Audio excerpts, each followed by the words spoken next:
ஒரு மருத்துவ மிஷனரியா இருந்தாங்க. அவங்கள பத்தி நம்ம குறுநாடகமா பார்க்கலாமா? Hi Lisa, hi Linda. How are you? Hi Haida, we are fine very much. How are you? Yes, I'm fine. Today is the last day for our college. I am so happy. I am also happy. ஐடென்டிக்கான ஒரு letter வந்துச்சு. இந்தியாவிலிருந்து வந்துச்சு நினைக்கிறேன். இல்ல ஆமா, இந்த டாடிக்கு வந்த மாதிரி இருக்கு. மண்டேல படிச்சு பார்க்கறேன். ஆமா, எங்க மம்மிக்கு உடம்பு சரியில்லையா, அதனால எங்க மம்மிக்கு என்னை பார்க்கணும் ரொம்ப ஆசையா இருக்கும், வர சொல்லியிருக்காங்க. எங்க டாடி இந்தியால இருந்து லெட்டர் அனுப்பிச்சிருக்காங்க. நான் கண்டிப்பா இந்தியாவுக்கு போய் ஆகலாம். இப்ப ஐடா இந்தியாவுக்கு போயிட்டு அங்கே செட்டில் ஆயிடுவியா? திரும்பி இங்க வர மாட்டியா? ஐடா அது கண்டிப்பா நடக்கவே நடக்காது. எங்க மம்மிக்கு உடம்பு சரியாயிட்டு நான் இங்க வந்து செட்டில் ஆயிடுவேன். அமெரிக்கால இருக்கிற வசதி இன்னும் இந்தியாவில இல்ல. இந்தியாவில் பஞ்சம், பட்டினி, கொள்ள நோய், அப்புறம் மூட நம்பிக்கை, அதெல்லாம் எனக்கு செட்டே ஆகாது. எங்க அம்மாவை பார்த்து நான் சீக்கிரமா அமெரிக்காவுக்கு வந்துடுவேன். Okay ஐடா, no problem. You take care of your mother. I will miss you. Bye. Okay bye. ஐடா இந்தியாவுக்கு வந்துட்டாங்க. ஹாய் டாடி, மம்மி எப்படி இருக்காங்க? நீங்க எப்படி இருக்கீங்க டாடி? பிரைஸ் லார்ட்மா. நானும் அம்மா ரொம்ப நல்லா இருக்கும். கர்த்தர் கிருபையில. நீ நல்லா இருக்கியாம்மா? Yes daddy, I am also fine daddy. என்ன மம்மி ரொம்ப ஒல்லி ஆயிட்டீங்க? நான் உங்களை பக்கத்துல இருந்து பாத்துக்கிறேன் மம்மி. ரொம்ப சந்தோஷமா, நீ என் பக்கத்துல இருந்து பார்த்துக்கிறேன்னு சொன்னல, ரொம்ப சந்தோஷம். கர்த்தருடைய கிருபையினால இப்ப பரவாயில்லம்மா, நல்லா இருக்கிறேம்மா. ஐடா, அம்மாவை பார்த்துக்கோ. பக்கத்து கிராமத்தில் ஒரு பேஷண்ட் உடம்பு சரியில்லை, நான் போய் பார்த்துட்டு வந்துடுறேன். ஓகே டாடி, பாத்துக்கிறேன் டாடி. ஐடா வீட்ல தனியா இருக்காங்க.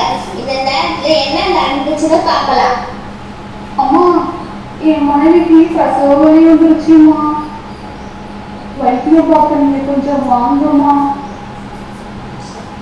ஐயோ, நான் டாக்டர் இல்ல, எங்க அப்பா தான் டாக்டர். 10 நிமிஷத்துல எங்க அப்பா வந்துருவாரு.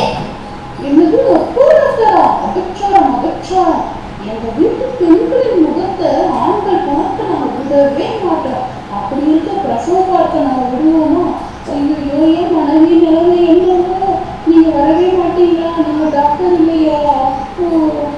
நானே எங்க அப்பா கூட வரேன். நானும் மனைவி ஹெல்ப் பண்றேன். முடியவே முடியாது. எங்க வீட்டு பெண்ணுக்கு ஆண்கள் பிரசவம் பார்க்கிறதா? ஐடாவை சந்திக்க இன்னும் ஒருவர் வருகிறார். டாக்டர்மா, என் மனைவி பிரசவ வலியை துடிச்சிட்டு இருக்காமா. அவ சாகு கிடக்கிறா. அவளை வந்து காப்பாத்துங்க டாக்டர்மா. அச்சச்சோ, நான் டாக்டர் இல்ல, எங்க அப்பா தான் டாக்டர். அப்படி இல்ல டாக்டர்மா, எங்க வீட்டு பெண்களை ஆண்கள் பிரசவம் பார்த்து நாங்க விட மாட்டோம். நீங்க தயவு செஞ்சு வந்து கொஞ்சம் உதவி செய்யுங்க. என் மனைவி சாக கிடக்கிறா, கொஞ்சம் இறக்கம் செய்யுங்க. ஐயா, கொஞ்சம் புரிஞ்சுக்கோங்க. நான் டாக்டர் இல்ல, எங்க அப்பா தான் டாக்டருக்கு படிச்சிருக்காரு. அச்சச்சோ, அப்ப என் மனைவியை காப்பாற்ற யாருமே இல்லையா? இப்பொழுது ஐடாவை பார்க்க மூன்றாவது நபர் வருகிறார். அம்மா, அம்மா, யாராவது இருக்கீங்களா? ஐயோ, மூலகாலா. ஐயோ, யாருக்கு தூசுல பேரு கூட வந்தாரே. ஐயா, சொல்லுங்க ஐயா, என்னையா வேணும்? டாக்டர்மா, அம்மா, என்னுடைய மனைவிக்கு தலை பிரசவமா. பிரசவம் பார்த்த வைத்தியம்மா கை வச்சுட்டாங்க. பாயும் சரியும் இறந்துடுவாங்கன்னு சொல்லிட்டாங்கம்மா. அம்மா, இந்த மனசு வச்சிங்கன்னா தாயும் சரியும் காப்பாத்திடலாமா. நீ கொஞ்சம் வரீங்களா? உங்களை நானே கூட்டின்னு வந்து விட்டுடுறேம்மா. அச்சச்சோ, நான் டாக்டர் இல்ல, எங்க அப்பா தான் டாக்டர். நான் டாக்டருக்கு படிக்கல, எங்க அப்பா தான் படிச்சிருக்காரு. ப்ளீஸ் சொன்னா புரிஞ்சுக்கோங்கய்யா. அச்சச்சோ, என்னம்மா இப்படி சொல்லிட்டீங்க? கையை விரிச்சிட்டீங்களேம்மா. என் மனைவியும் பிள்ளையும் யாராலையும் காப்பாற்ற முடியவே முடியாதா? என் மனைவிக்கு ஒரு ஆணை பிரசவம் பார்க்க நான் விடவே மாட்டேன். என் மனைவிக்கு என்ன ஆகும் தெரியலையே. ஐயோ, oh my god, this is daddy. 3 உயிரினமே காப்பாற்ற முடியலையே.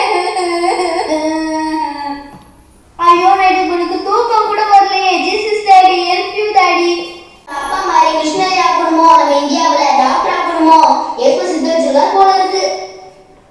ஐடாவின் வாழ்வில் கர்த்தருடைய சித்தம் எப்படி நிறைவேறுகிறது பார்க்கலாமா?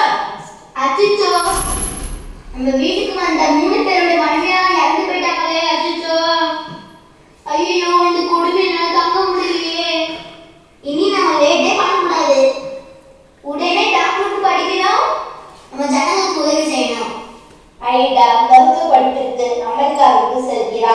கார்டர் 1899ஆம் ஆண்டு நியூயார்க்கில் உள்ள மெடிக்கல் காலேஜில் டாக்டர் பட்டம் வாங்கினாங்க.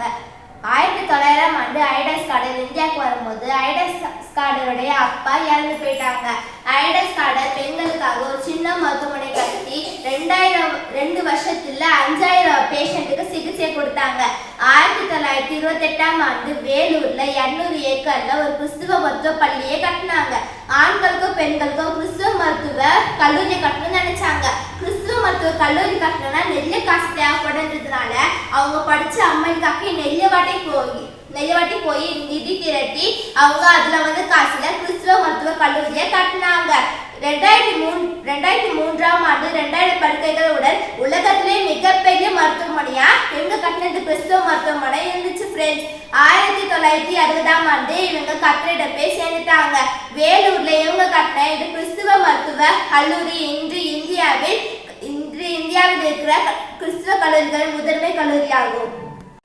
Price the lord children's.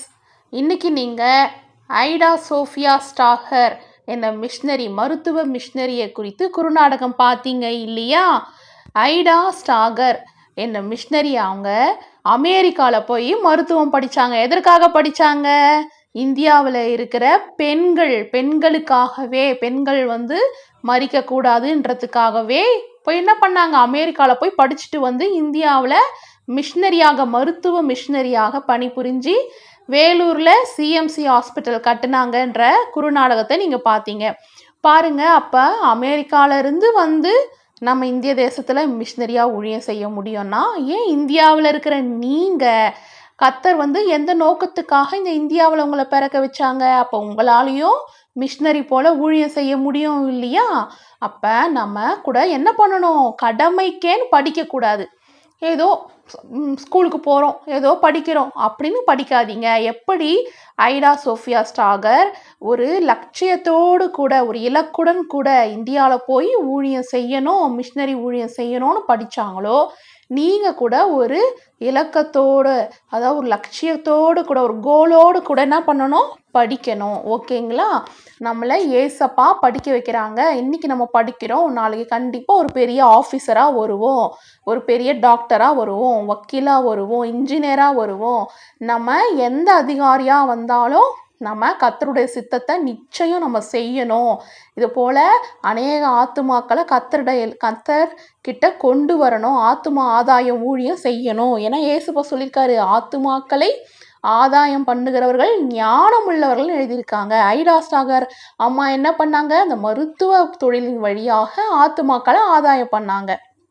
மருத்துவ மிஷினரியாக இருந்து ஆத்துமாக்களை ஆதாயம் பண்ணாங்க. அதுபோல் நீங்கள் கூட நல்லா படித்து மக்களுக்கு அநேக தொண்டு ஆட்சி சேவை செய்து அதன் வழியாக நீங்கள் என்ன பண்ணணும்? ஆத்துமாக்களை ஆதாயப்படுத்தணும். ஓகேங்களா? இப்போ நான் ஜெபம் பண்ணட்டுமா? ஸ்தோத்திரம் ஏசப்பா. தகப்பனே, இந்த குறுநாடகத்தை பார்த்து இந்த மிஷினரி ஸ்டோரியை கேட்டவர்கள் அப்பா, அந்த பிள்ளைகள் தகப்பனை ஐடா சோஃபியா ஸ்டாகர் அம்மாவை போல ஒரு லட்சியத்துடன் கூட, ஒரு கோலோடன் கூட ஏசப்பா உங்கள் ஊழியத்தை செய்யணும். ஆண்டவரே, ஞானமுள்ள பிள்ளையாய் படிக்கணும், நல்லா படித்து ஐடா ஸ்டாகர் அம்மாவை போல மிஷினரி ஊழியத்தை செய்ய ஒவ்வொரு பிள்ளைகளுக்கும் நீர் கற்றுத்தாரும், கிருபை தாரும், ஞானத்தை தாரும், வெளிப்பாட்டின் ஆவினாலும் ஆலோசனை ஆவினாலும் நிரப்பும் ஆண்டவரே. விசேஷமாய் கூட இந்த பிள்ளைகளை உம்முடைய பாதையில நடக்க, ஞானமுள்ள பிள்ளைகளாய் வளர்க்க, பக்திக்குரிய வழியில நடத்த ஒவ்வொரு பெற்றோருக்கும் நீர் ஞானத்தையும் கிருபையையும் செல்வத்தையும் தந்து ஆசீர்வதிப்பீராக. கர்த்தராகிய இயேசு கிறிஸ்து நாமத்தினால் பிதாவே, ஆமேன்.